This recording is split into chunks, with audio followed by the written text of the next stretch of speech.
Eh bien bonjour à tous, j'espère que vous allez bien. On se retrouve aujourd'hui sur Final Fantasy VII Ever Crisis pour une toute petite vidéo en deux temps. Donc dans la première partie, on parlera de l'annonce de l'événement qui va sortir ce jeudi, qui est tombé ce matin.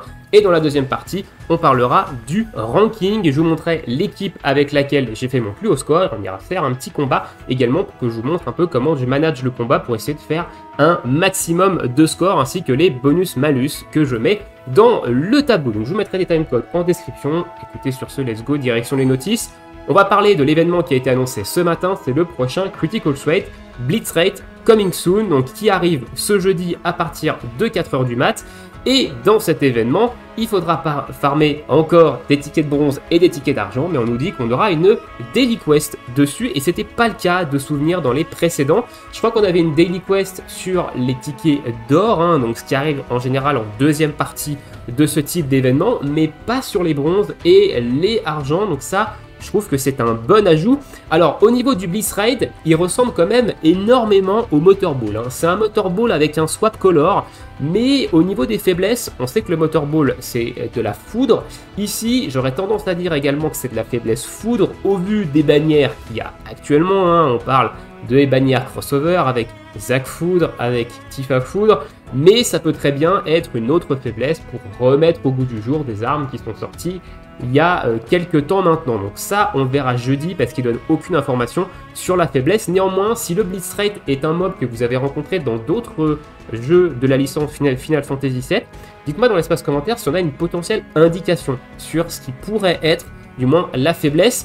Ça pourrait être la faiblesse eau également. Je mets un petit point sur la faiblesse eau parce que c'est possible que ce soit ça, pour mettre un petit peu en avant l'arme de Tifa, etc. Peut-être remettre au goût du jour l'arme de Glenn du demi-anniversaire. Donc c'est possible que ce soit eau. Je penserais entre eau et foudre, à voir. Après, ça peut totalement être autre chose. On verra ça jeudi. Au niveau de l'arme free-to-play qu'il y aura dans la première partie de l'événement, ce sera pour Iris avec des weapon parts et des memories. Et au niveau des objets qu'on aura dans les différents jackpot price, ça va être plutôt classique. On aura des tickets d'invocation 4 étoiles et plus, des tickets d'invocation normaux, très certainement des matériaux pour améliorer les armes, mithril or et tout ce qui est nanocube, mégapod, et on aura aussi peut-être des mithril lingots pour passer une arme niveau 120. Alors c'est un type d'événement qui est généralement en deux parties. Là, l'événement il dure quand même 2 semaines, il se finit le 4 juillet à 3h50, il se finit le 4 juillet, voilà, à 3h59 du mat chez nous. Donc il y aura très certainement une deuxième partie qui va sortir assez rapidement, si deuxième partie il y a avec des tickets d'or.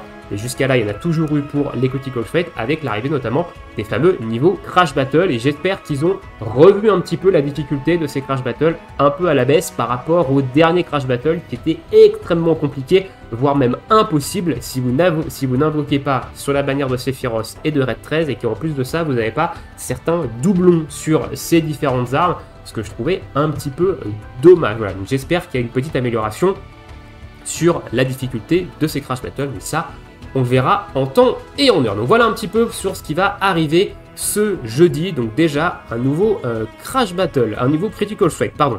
Et maintenant, on va parler de l'événement de classement. Alors où j'en suis dans l'événement de classement, je suis quand même top 16, voilà, du groupe 6, et je me défends quand même plutôt pas mal. Alors moi, je fais mes points sur Reno, parce que si vous voulez scorer sur le Airbuster, il vous faut soit une très grosse force de DPS foudre physique, donc notamment avoir du Cloud et du Zack, pour pouvoir bien burst le Airbuster, ne pas prendre évidemment le malus de P-Attack, mais en général, on va plus facilement scorer sur le Airbuster avec Tifa Foudre, avec le crossover.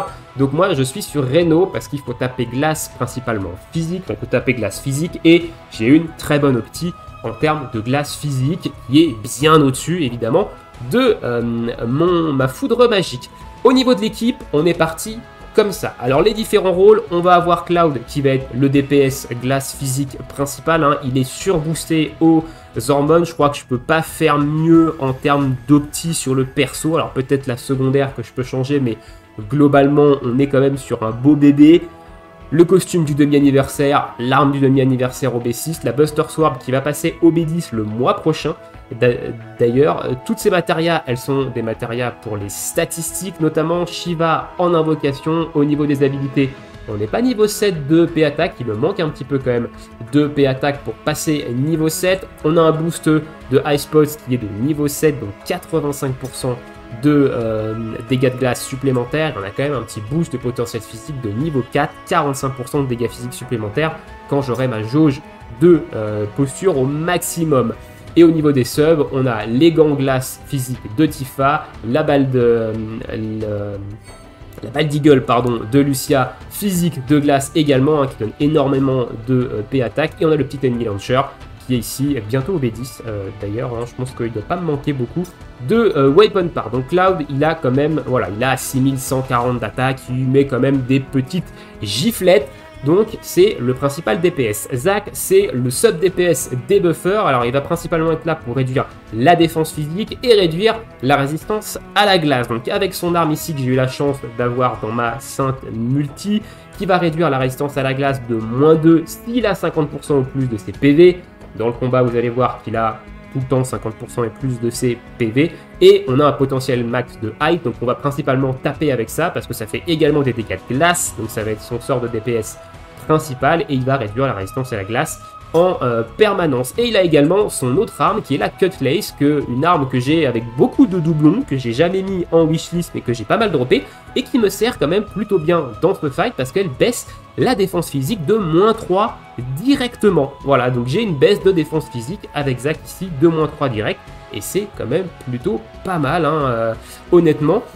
À côté, on a des matérias qui sont là pour les statistiques principalement, et au niveau des subs, il a beaucoup d'augmentation de longévité des debuffs pour avoir le debuff de défense physique et le debuff de résistance à la glace qui reste sur la cible plus longtemps afin de laisser évidemment plus de temps à Zac pour DPS un petit peu. Donc on a les armes de Yuffie ici qui font P attaque, buff, debuff, extension, et on a une petite arme ici qui fait HP et beaucoup de potentiel physique, hein, la Man Minute qui est d'ailleurs au B10 chez moi, qui sera bientôt 120. Je pense que c'est l'une des prochaines armes que je vais 120.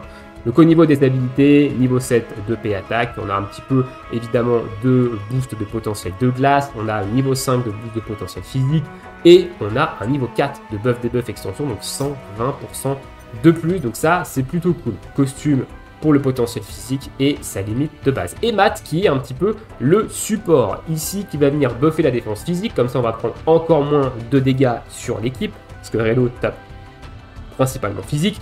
La Bramble Spin qui va être là pour monter la P attaque à +3 de notamment Cloud et également de Zac, hein, on va buffer les deux. La Materia anti-poison pour enlever le poison que vous met le petit toutou, parce que le petit toutou il est assez chiant avec son poison, on va d'ailleurs le focus en premier lui, hein, ici. Son costume qui lui augmente ses dégâts parce qu'il va quand même taper un petit peu, hein, il a 3100 de P attaque et il va taper un petit peu avec la Blizzard Blow ici. Et en termes de sub, on a l'arme de Glenn pour pouvoir donner encore plus de P attaque à l'équipe. Et on a encore une fois une arme de Yuffie HP buff debuff extension et son arme à lui HP buff debuff extension pour augmenter la durée du buff de P attaque, hein, pour qu'il puisse profiter, qu'il puisse mettre un petit peu de défense physique et également qu'il puisse mettre des petites tartes avec son Blizzard Blow. Au niveau des battle effects, on a l'HP au maximum, je diminue la P attaque ici au minimum, donc il n'y a pas de buff de P attaque pour Reno.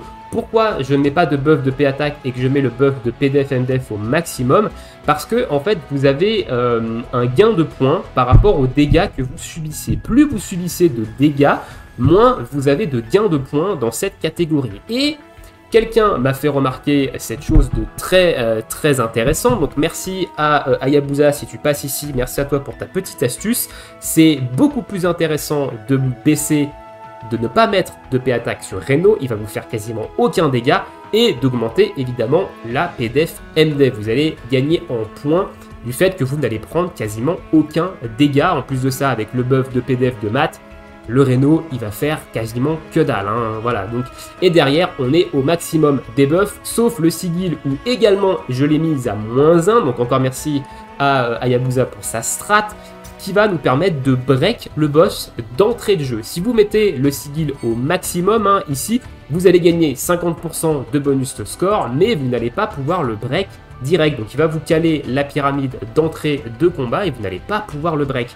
Donc là, on a la possibilité de le break d'entrée. Alors évidemment, on a la possibilité parce que J'ai au niveau des sigils ici un boost sur le sigil rond et j'ai un sigil rond dans ce slot. Et ici j'ai un boost sur le sigil croix et j'ai un sigil croix dans ce slot qui sont les deux sigils pour break le Reno. Et du coup grâce à ce boost dans le slot de Materia, ça me permet également de break au premier tour, donc au premier break directement. Et le reste c'est tout simplement au maximum, donc 750% de boost, 170 de niveau de combat. Écoutez, c'est parti. En termes de fight, je vais vous montrer un petit peu comment je manage le fight et quelles sont les petites astuces aussi qui peuvent également vous servir. Donc on focus Reno, on se met sur mat et on va pré-shoot ici, hop, un petit debuff de poison. Comme ça, ça nous permet d'avoir le poison debuff. Ici, on va focus le chien directement, hein, donc Matt en sortie de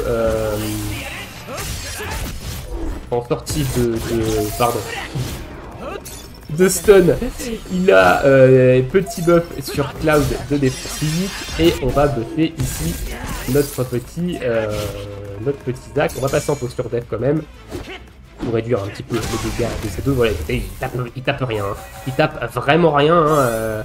Il l'a mis, donc c'est vraiment acceptable. Alors les petits lags sur les changements de posture, c'est un truc qui nous gave dans l'événement de classement. J'espère qu'un jour ils vont réduire ça parce que c'est très très chiant. On se met un petit buff de PDF et on va passer en posture def tranquillement. Voilà, donc il est à -3 en défense physique, il est à -3 en résistance à la glace. Et sur ce, on va le bourriner tranquillement. Voilà, donc là il me stun mat, il n'y a pas de problème. Alors autre petite chose à savoir, c'est qu'il va vous focus très souvent la personne qui a le plus de PV. Donc ici c'est Matt qui a mon plus de PV maximum de base. Et du coup c'est lui qui va prendre la plupart du temps les pyramides et qui va prendre également les attaques. Ok, donc là on a les limites qui sont chargées, le -3 dans les deux résistances. On va balancer les limites pour faire un maximum de dégâts. On a buffé la P attaque de Cloud qui était bien évidemment barré. La Shiva qui part.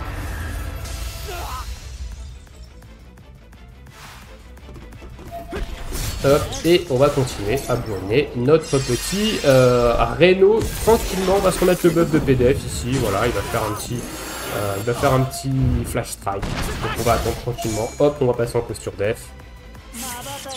Ici, c'est toujours Matt qui prend.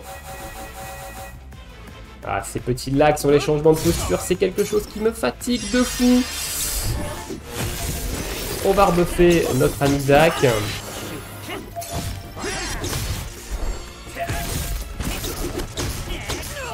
Hop.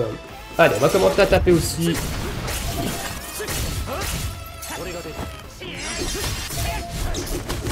Donc là, il devrait passer en phase de sigil dans pas longtemps. Et on va le finir tranquillement. Voilà. Donc là, on le finit. Donc c'est Matt qui prend le sigil. Et ici, on va finir notre premier Reno.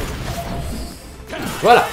Donc voilà comment je manage le combat. Donc break de la première pyramide, on bute le chien et ensuite c'est full focus Reno avec de la baisse de PDF, de la baisse de résistance à la glace.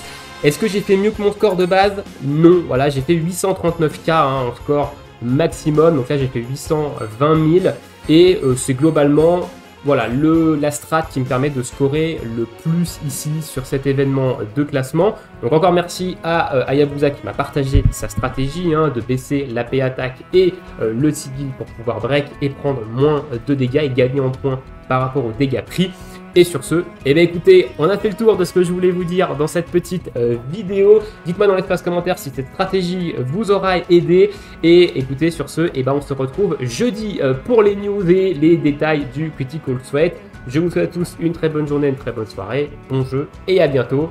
Ciao, ciao.